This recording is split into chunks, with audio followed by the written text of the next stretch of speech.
Prenons au hasard un groupe d'élèves dans une école près de chez vous en train de réaliser une tâche complexe.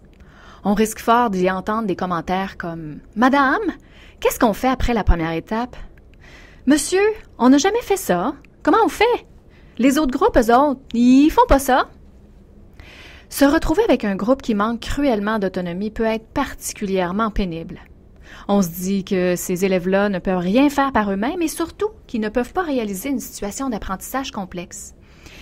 Dans les rares cas où on va se lancer avec ces élèves-là dans une situation d'apprentissage plus complexe, on aura le réflexe de leur préparer soigneusement une longue liste d'étapes qu'ils devront suivre à la lettre.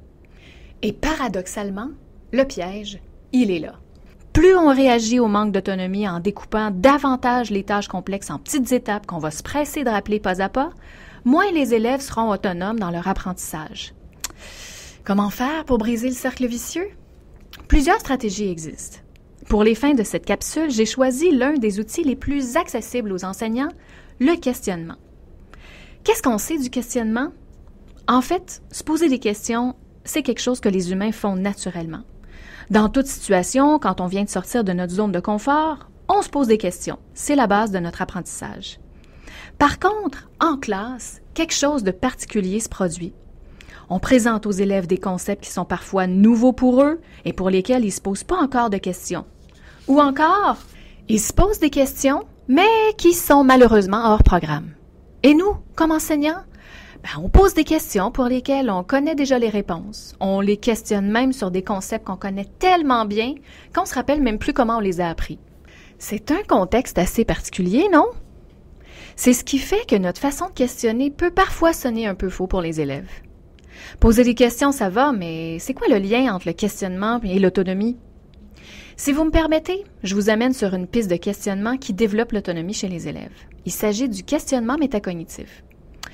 Quand on utilise le questionnement métacognitif, c'est qu'on est d'accord avec la prémisse suivante. C'est-à-dire que les élèves talentueux ne sont pas les élèves qui ont le plus grand quotient intellectuel. Non, les élèves talentueux sont les élèves qui utilisent les bonnes stratégies dans le bon contexte.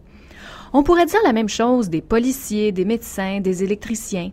À connaissance égale, c'est souvent par rapport à ce critère-là qu'on va les qualifier de compétents ou d'incompétents. De notre côté, on dit souvent à nos élèves que pour réussir à l'école, il faut travailler fort.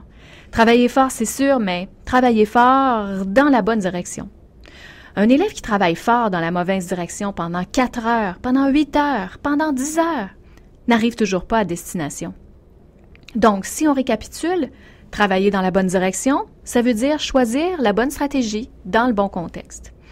Qu'il s'agisse d'élèves, de médecins, d'électriciens ou de mécaniciens compétents, ils ont tous en commun un discours intérieur, parfois inconscient, qui se produit naturellement et qu'on appelle la métacognition. Ce discours intérieur-là leur permet d'abord de reconnaître dans une nouvelle situation ce qui est connu et de le distinguer de ce qui est nouveau dans la situation. Une fois qu'on a distingué ce qui est connu de ce qui est nouveau, notre élève, notre policier, notre médecin planifie son action en choisissant les stratégies qui ont bien fonctionné par le passé dans un contexte semblable et qui ont de fortes chances de fonctionner dans le nouveau contexte qui se présente. Ça s'arrête pas là.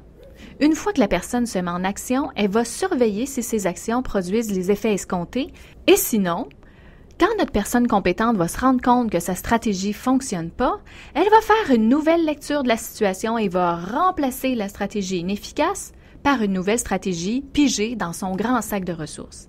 C'est ce qu'on appelle, dans le monde des grands, l'autonomie professionnelle. Et dans le contexte scolaire, c'est la capacité d'apprendre à apprendre.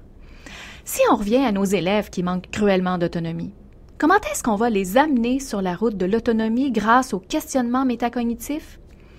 Quand on met nos élèves en action, soit par le biais d'une activité d'apprentissage ou d'une situation d'apprentissage complexe, 3 moments sont propices. Avant, pendant et après une activité, une tâche ou une situation d'apprentissage. Peu importe l'appellation, mais il faut que cette tâche soit un peu déstabilisante pour que le questionnement métacognitif soit fructueux.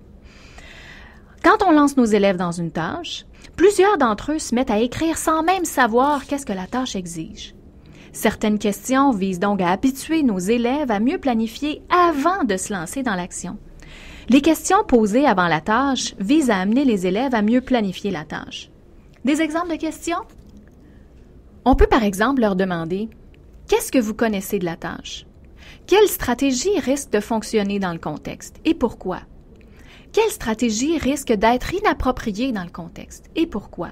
Et dans quel ordre utiliseriez-vous les stratégies? On voit que certaines questions aident les élèves à identifier ce qui est réellement nouveau de ce qui est connu, à planifier la séquence de la tâche, à reconnaître les stratégies appropriées des stratégies inappropriées au contexte. Et une fois que nos élèves ont reconnu ce qui était commun à des tâches antérieures ou réellement nouveau, une fois qu'ils ont choisi les stratégies probantes, ils se lancent dans l'action. Pendant que les élèves sont en action, nos questions visent maintenant à les aider à surveiller leur progression pour éviter qu'il soit trop tard quand ils réalisent qu'ils sont allés dans la mauvaise direction. Des exemples de questions? Comment est-ce que les étapes franchies jusqu'à maintenant vous permettent de progresser vers le but poursuivi? Comment est-ce que votre compréhension du problème ou du concept évolue? D'autres questions, tout aussi importantes, ont lieu après la tâche. Ces questions-là visent maintenant à aider les élèves à transférer les stratégies efficaces dans des contextes similaires à venir et à déconstruire l'association d'une stratégie avec un contexte dans lequel elle ne fonctionne pas. On pourrait y retrouver des questions comme « Est-ce que votre démarche était efficace? Pourquoi? Si vous deviez refaire ce type de tâche, qu'est-ce que vous changeriez à vos stratégies? » Ces questions permettent aux élèves de comprendre que ce qui est vraiment important pour réussir une situation d'apprentissage ou une tâche, c'est pas la chance ou le quotient intellectuel. C'est plutôt l'habileté d'une personne à utiliser la bonne stratégie au bon moment. C'est accessible à tous. Mais si on ne le fait pas inconsciemment, il faut planifier consciemment sa tâche, surveiller sa progression vers le but pendant la tâche et, au besoin, remplacer une stratégie inefficace par une autre stratégie plus probante. Ce genre de questions développe aussi l'autonomie dans l'apprentissage. Avec ces questions en tête, lorsque les élèves font face à une nouvelle situation, ils sont plus susceptibles d'explorer leur répertoire de stratégies par eux-mêmes, de choisir celles qui semblent plus appropriées dans le contexte, et après la tâche, ils seront plus susceptibles de reconnaître quelle stratégie a été ou aurait été plus efficace, et d'en comprendre les raisons. C'est en fait le dialogue intérieur qu'ont naturellement les élèves qui savent comment apprendre par eux-mêmes.